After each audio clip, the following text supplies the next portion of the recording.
Hello and welcome to another video, the second last wrap up of the year somehow. This year has gone by so fast. I did not do nearly as much reading in November as I did in October, but I did not expect to because October was nuts. I don't know what came over me, but I read like crazy. November was a little bit more normal for me. So for my stats, in November I read a total of 16 books. I DNF'd 3. Which gave me a total of 4,936 pages and 62 hours of audiobook listening. So a big decrease from the month previous, but I was slumping for the first week and a half or so of the month as a result of being a reading machine for the entirety of October, but especially in that last week. So I spent a lot of time in November watching TV and movies and crafting and doing a bunch of other things, but still read some fantastic books. So I'll start as always with the DNFs, which sadly include The Survivor Watched Die at the End by Adam Silvera. This is the third book in the They Both Die at the End series, whatever it's called, Deathcast, I think. This one I'm sad about because I'm not only DNFing the book, but probably also the series. I loved that first book so much. It is one of the saddest, most gut-wrenching things that I've ever read in my entire life. The prequel to it, I didn't think it was necessary, but I did still really enjoy it. It was also a fantastic read. Book 3, completely unneeded, and I also really hated the main character. Of course, this whole series deals with death, that is the main thing in it, but in this one, the main character struggled with suicidal ideation and did so by making a lot of jokes about dying, which I understand is how he copes and how he gets through his day, but just for me personally, I could not read that. I also DNF'd Heavenbreaker by Sarah Wolf. This was the book for the in-person book club that I'm part of. Everybody else loved it, but I think I got maybe 10% into it and I had enough.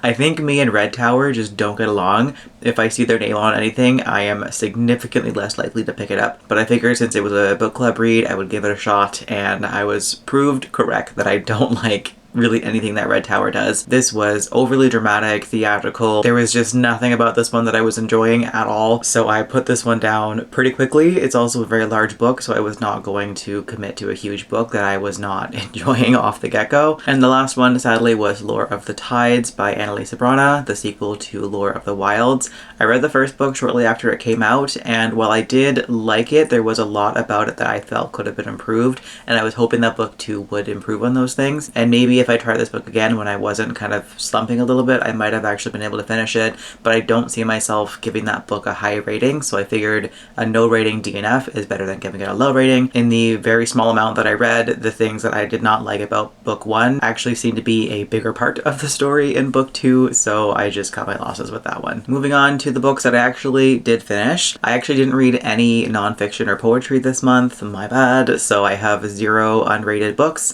I also have no 1-star, 1.5, or 2 stars, and I only have 1 2.5 star, which was Thirst. This one was fine, but it was just kind of a letdown. I was so hyped for this one. I love sapphic vampires. That is my bread and butter, but this one was just kind of bland. Like nothing really happened in it. Everything about it was just kind of boring, especially the characters and the setting. And when I read these gothic romantic vampire books, I want that really atmospheric kind of thing and these intense emotional characters, and this book had neither of those things. Again, it was fine. It had a decently interesting plot, but it was just nothing really special, and I was quite let down by it, so I gave it a 2.5 star rating. I had no 3 stars this month, so my 3.5 stars will start with Love at First Sighting. This is the kind of companion novel to Love and Other Conspiracies, which I read, I think, earlier this year, and I was blown away by it. It was so good. This book, sadly, was really good in its own right, but I think I had too high of expectations for it because I was expecting it to be as good as Love and Other Conspiracies, and it just wasn't, unfortunately. It was still fun. I had a good time with it, but the plot felt a little bit more convoluted and silly, and it is a rom-com, so I was looking forward to the comedy part of it, but just I felt like the comedy was in the wrong part of the book, and while there was still an emotional element to this, the emotional part was not as deep as I was hoping it would be, and the character depth just wasn't quite there for me. But it was still a fun read. I still enjoyed it. I just would have enjoyed it more had I not been comparing it to the other book by this author, so it's partially my bad, but it is what it is. My Dear Henry by Kalynn Bayron.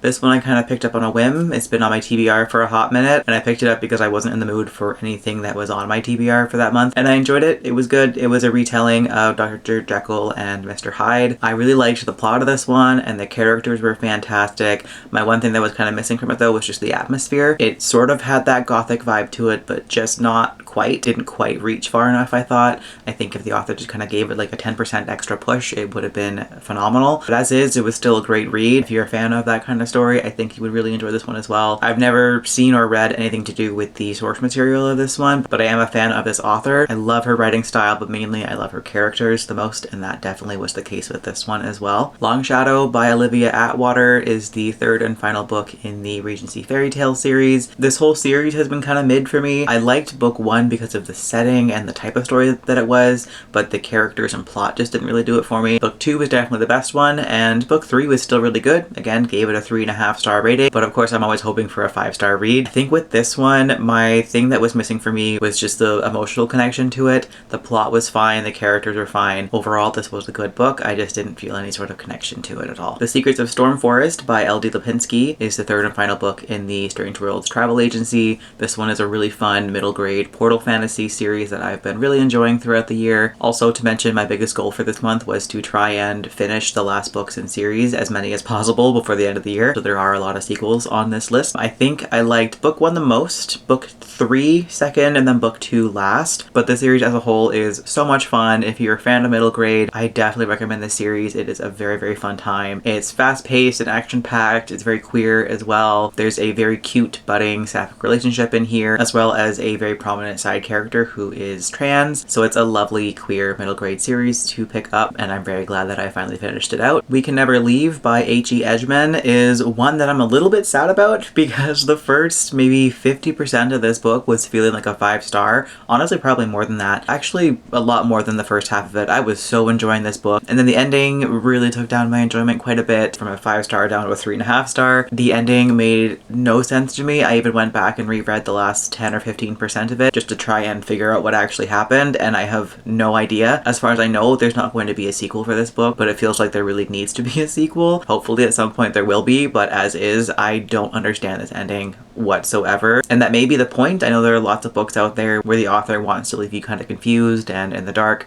I am not a fan of that kind of book. I don't mind being confused along the way, but by the end I want things to be wrapped up and to make sense. 85% of this book was phenomenal. It was so good. It was creepy and interesting. The characters are fantastic. They felt so real. It was magical, and just everything about it was so wonderful, especially the writing style. Oh my God, it was beautiful. I've read a good few books by this author now, and while I've enjoyed all of their writing, this one takes the cake.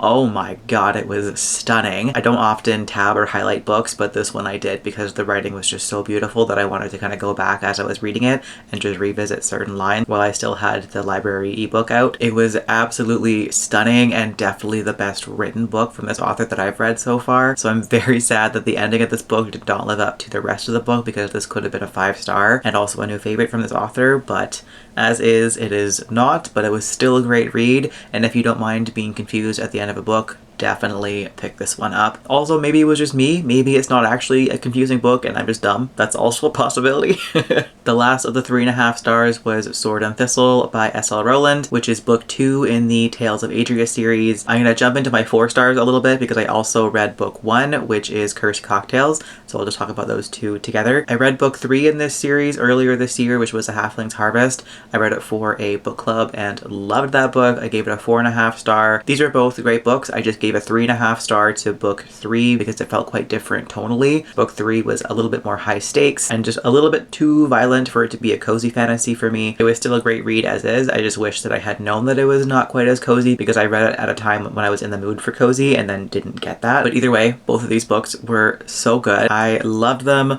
Book 3 is still my favorite, of course, but books 1 and 2 were so good. Especially book 1, it was so much fun. It was very reminiscent of Legends and Lattes. The main character, father sets up shop in a new town and opens up a bar where he serves his father's recipes for cocktails. It's also a queer romance. There's animal companions, found family, that kind of thing. It was just so good and I loved it for that. I loved book 2 for the same reasons, especially the animal companions. They were plentiful. So I highly recommend this series if you're looking for a good cozy series to get into this winter. Moving on to the rest of the 4 stars. First up is Sisters of the Lost Marsh. This one is a completely random read that I'd never heard of before, but I finally, after literally almost a decade of having Everand, was planning on canceling because they recently changed how their structure worked, where now I'm paying $18 a month to get a singular book, and that was just not worth it for me anymore. So I was canceling it this month, but first wanted to finish up anything that I had unlocked previously. And honestly, I have absolutely no idea where this book came from. It was not in my saved bookmarked section, but for some reason it was unlocked for me, so I decided to pick it up while I still had Everand, because why not? I love free books. And I was so pleasantly surprised by this book. It was fantastic. It reminded me of the scene in A Never-Ending Story. I don't know about the book, but the movie at least. The scene with the horse in the marsh. If you know, you know. Traumatizing scene. This book was not that traumatizing, but it had that exact same feel to it with the misty marsh and the magic. The story was so good. This was a perfect dark fairy tale. It was a story of sisters as well, and there was a traveling carnival, so it also made me think of kind of a older middle grade or younger YA version of Caraval. And yeah, overall this was a great read. I really enjoyed it and I want to read more from this author as well. I'm very happy that this just magically appeared on my Everand as unlocked and I got to read it. Next up I read Diavola and this one was so good. Oh man, this was awesome. This is exactly the kind of creepy gothic book that I was looking for. I'm very much a mood reader and I love to match my reading to the season, and for me November is a very gothic kind of month, so I love reading kind of creepier gothic things, and this book fit that bill so perfectly. It was funny and witty, very dry and sarcastic, which is exactly my kind of humor. Everybody in this book is just so incredibly toxic for each other. It's a family vacation set in this really creepy villa in Italy that is so haunted, and nobody is believing the main character that it's haunted because they just want things to be perfect, and she's the problem child who's always trying to be dramatic, so they're just assuming that she's the one doing all these creepy things. Meanwhile, she's like, you fucking idiots, we're gonna die. But she can't stir the pot, so it's just this never-ending mess of toxicity from the family and terrifying ghost stuff going on. This was so good. It had me genuinely creeped out. I was listening to the audiobook while I was home alone, and that was a poor choice because I was afraid. Such a great book. Highly recommend it. And I'm also now questioning why I gave it a 4-star instead of a 4.5-star. If you heard that, that was Tony waking up from a nap. Good morning, Tony. Anyways, no idea why I gave this one a 4-star instead of a 4.5. I can't quite remember now, so I might bump up my rating to a 4.5-star instead, actually. My next 4-star was Hemlock and Silver by T. Kingfisher. This also makes me realize that this is the first book of my own that I've picked up so far this video, and I'm now making it a goal for next year to read more books off of my physical shelves, because my god, I should not be reading close to 20 books a month and only having 1 or 2 of my own to pick up. Sorry to editing me for having to put in all those pictures. Anyways, Hemlock and Silver. This one was also a dark fairy tale retelling, inspired by Snow White. Not a direct retelling of it, but just inspired by the characters and the general story. And this was so fun. It had that classic Kingfisher humor in there. I especially loved the main character in this one. She's in her mid-30s. She's very tall. She's plus size. She has no desire to have children. She's not very romantic. And that's not a kind of character that I see very often, so it was very much appreciated and I loved her for that. And in this one, she is a poison expert who's hired by the king to figure out who has been poisoning his daughter. And when she gets to the castle, she finds out about some weird shit happening with mirrors. It was creepy and grotesque and also weirdly heartwarming and wonderful, and just everything that I would expect from Kingfisher. I gave it 4 stars instead of 4.5 or 5 because it was lacking a little bit of emotional connection for me, but I still loved this book. So solid 4 stars for this one. A quick break for a disgruntled Tony. The Faithless Hawk by Margaret Owen. This one is the sequel to The Merciful Crows, which I read earlier this year and really enjoyed it. This book wrapped up the duology and it did so in such a fantastic way. The first half of the book did have a hard time holding my attention, but once things picked up about halfway through, it did not stop. This book had me stressed in many places. I was very worried for the well-being of these characters who I love so much.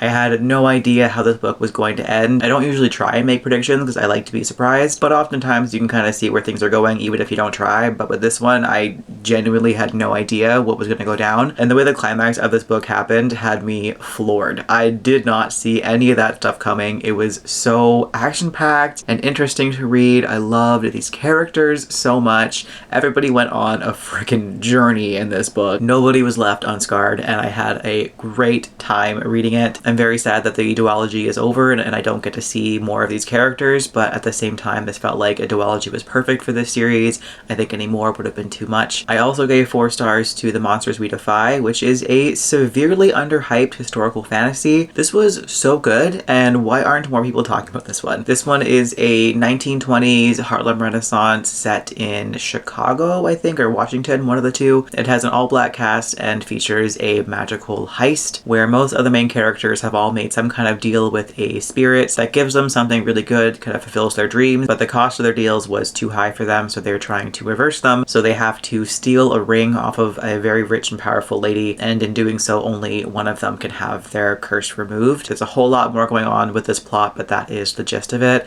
It was so interesting and so fun. I loved these characters. The spirit stuff was really interesting as well, the mythology in there. Plus, the main character is based off of a real person as well. At the end of the book, the author left a note about where she drew inspiration from and went into the history of the real person behind this character. And even though I didn't know that going into this book, you could kind of feel it throughout the course of it because these characters felt so real, especially that main character, and even just the time period and setting felt very well researched. And in terms of atmosphere, this book did a fantastic job at making it feel like the 1920s. I felt like I had jazz music playing in my head the whole time. It was great. So if you've yet to read this book, pick it up. It was so good and definitely needs more hype and more love. My last 4-star was Green Fuse Burning by Tiffany Morris. This one I picked up on a whim on the last day of the month just to kind of squeeze in one last final book for the month. And while it didn't blow me away, I am still very glad that I read it. My main critique with this one is that it was quite confusing, but again, I think it was meant to be. I'm just personally not a fan of that, so I had a hard time really getting into it. But this one is an indigenous horror about an artist who goes to spend a weekend in a cabin to paint, and creepy shit starts to happen. This is a fungal horror as well. If you're into that, definitely try this one out. I very much am, and that was the best part of this book, was the creepy mushroom stuff going on. But yeah, overall, great read, and I'm very glad that I picked it up. And finally, my 4.5 stars for this month. The first one was Play Nice by Rachel Harrison, which absolutely blew me away. This was so creepy. This one is a classic haunted house story, which I love. I think that's probably my favorite kind of horror, and this one did such a good job. It was genuinely really creepy. It kept giving me that spine-tingling feeling of being watched, which is exactly what I'm looking for when I'm reading horror. The characters were messy and toxic, and they were so interesting to be inside their head, especially the main character. You just kind of watch her descent into madness throughout the course of this book, and it's frustrating in the best way possible, where you can see exactly where she is correct, but also where she's gone wrong for everything too. You just want to like grab her and shake her and be like, can you just be smart? This was such a well-written book. There have been so many people raving about this book, and I totally get why now. This was phenomenal, and honestly, this is probably my favorite haunted house horror book, and for sure up there with favorite horror of all time. This was just so good, and now I also want to go over and read more from this author as well. Finally, the last book for November was Recipes for an Unexpected Afterlife by Destin J. Munden. This one was the book club pick for Cozy Quill, and I had a great time with this book. Upon further reflection, yes, there were things that could have been done better with it, but the experience of reading it in the moment was just so good that I'm not going to change it from a 4.5 star. This one is also very reminiscent of Legends and Lattes. It follows an orc several hundred years into his afterlife when he has been under the control of this horrible tyrant. And the book starts after this uprising where he and his friends managed to fight back against him and killed him, and now he's just kind of facing the rest of his afterlife with no idea what to do now that he's free. So his best friend forces him to retire from being a soldier, and he decides to open up a restaurant because when he was alive, he and his father bonded over food. He used to love to cook, and along the way he builds this beautiful foundation found family. And if you know me, anything to do with found family and I'm sold and I'm probably gonna cry, and I did many times in this book that had me sobbing. It was great. This was heartwarming and wonderful. The writing style was great, but mainly it was the characters, and the heart of this book was just so wonderful to read. There were definitely some pacing issues, and I would have liked to see more of the actual restaurant. This main character deals with a lot of self-doubt, and there was a lot of rumination and second-guessing himself, when I wish a bit more of that time was spent kind of building atmosphere and world building and like the actual restaurant portion of things. But as is, it was amazing, and I'm so happy to have read this book, and I hope that more people do. The book was published by the person who runs the book club, so that was really cool, and we all got to follow along with all of the publishing updates and cover reveals and all that fun stuff over the last few months. So it's been a very special read, and I'm so happy to have it in my hands, and I'll treasure it forever. And there we have it. Those are all of the books that I read in the month of November. Before we finish up, let's get into the superlatives. So the best book of the month was, of course, Recipes for an Unexpected Afterlife. Play Nice is a very close second, but I love a good heartwarming book, so this one will take that award. Worst book is kind of tricky. I'm gonna give it to Thirst because that does have the lowest rating, but I don't think that it was a bad book,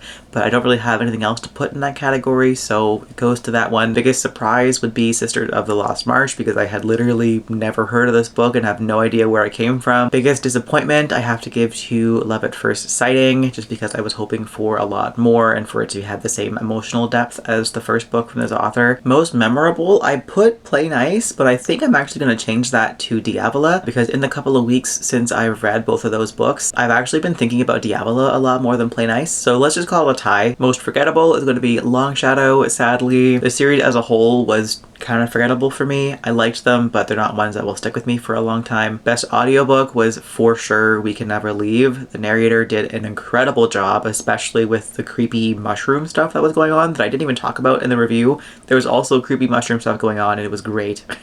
And then finally, prettiest cover goes to Hemlock and Silver. Absolutely hands down with this one. I love this cover. But that'll do it for this video. Let me know if you've read any of the books that I read this month, and also let me know what the best and worst book of last month for you was. But in the meantime, thanks a bunch for watching. I hope you're having a fantastic day wherever you are in the world, and I'll catch you in the next video.